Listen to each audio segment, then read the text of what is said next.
Hi guys, আসসালামু আলাইকুম রহমতুল্লাহি আবরাকাতু। আমি বশির মিদা আপনাদের মাঝে ভয়েস ভিডিও নিয়ে আসলাম, কিছু কথা বলতে আসলাম। আশা করি দেশ প্রবাসের বাইরা সবাই ভালো আছেন। সবার প্রতি দোয়া ও শুভকামনা বশির মিদার পক্ষ থেকে। কথাগুলি হলো, আমরা জানি আমেরিকা ইসরায়েল ওরা নাকি বড় শক্তিশালী রাষ্ট্র, অনেক ক্ষমতা অর্জন করছে। তারা যে কোনো রাষ্ট্রকে ধ্বংস করে দিতে পারে। তাই তাদেরকে কিছু কথা বলতে আসলাম। কথাগুলি হলো, ভারতে তাদের ধর্মকে ভারত তাদের ধর্মকে খ্রিস্টান ধর্মকে উষ্টিয়ে লাতিয়ে তাদের যে দেবতা থাকে সে দেবতার মূর্তি টুতি ভেঙে উষ্টিয়ে লাতিয়ে মানে রাস্তায় ফেলে দিয়েছে। ইসরায়েলকে এবং আমেরিকাকে বলতেছি, ইসরায়েল এবং আমেরিকা, আপনারা তো আপনাদের ধর্মকেই রক্ষা করতে পারেন না। আপনারা যান ফিলিস্তিনের মুসলমানের উপর অত্যাচার করতে, আপনারা তো ভারতের একটা কাঙ্গুলের সাথেই পারেন না। আপনারা ইসরায়েল কিসের ক্ষমতাশালী, আমেরিকা কিসের ক্ষমতাশালী?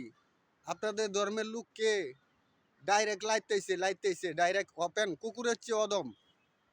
মানে যেভাবে মানে যেরকম ব্যবহার করছে, মানে একটা কুকুরও অনেক ভালো। মানে আপনাদের খ্রিস্টান ধর্মের লোকদেরকে যেভাবে অপমান করতেছে, আমাদের মুসলমানদেরকেও করছে অনেক অপমান। যেরকম রাস্তায় নামাজ পড়তেছে, নামাজ পড়ার অবস্থায় ভারতের পুলিশ আমাদের মুসলমান ভাইদেরকে ডাইরেক্ট লাত্তি মেরেছে, দাঁড়িয়ে ডাইরেক্ট লাত্তি মেরেছে নামাজে, এরকম অত্যাচার করছে। তাই আমাদের এটা আমরা শুধরে নিব। তবে আপনাদের আমেরিকাকে আমি বলতেছি এবং ইসরায়েলকে বলতেছি, আপনারা এত ক্ষমতাশালী রাষ্ট্র হয়ে ভারতের মতো সাধারণ একটা রাষ্ট্র আপনাদের দুই রাষ্ট্রের লোককে, ধর্মের লোককে যেভাবে উস্কাইতেছে লাইতেছে এবং ধর্ম থেকে বিতাড়িত করে একদম রাস্তায় ছেড়ে দিছে, আপনারা কি করে কি করবেন? আপনারা তো লজ্জা হওয়া উচিত। আমেরিকা এবং ইসরায়েল, আপনাদেরকে তো লজ্জা হওয়া উচিত, কারণ আপনাদের শর্মের বিষয়।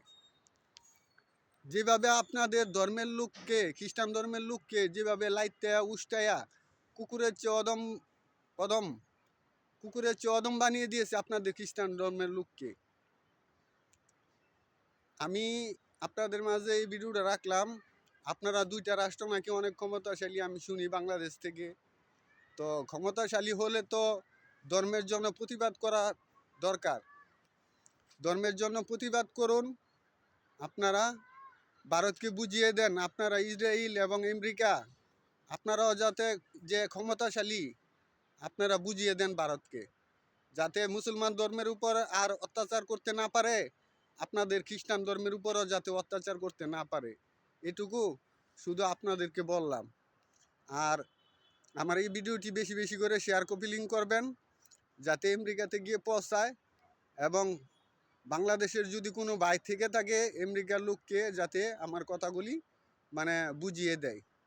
এ বলে আমি বিদায় নিলাম। আসসালামু আলাইকুম রহমতুল্লাহ বারাকাতু।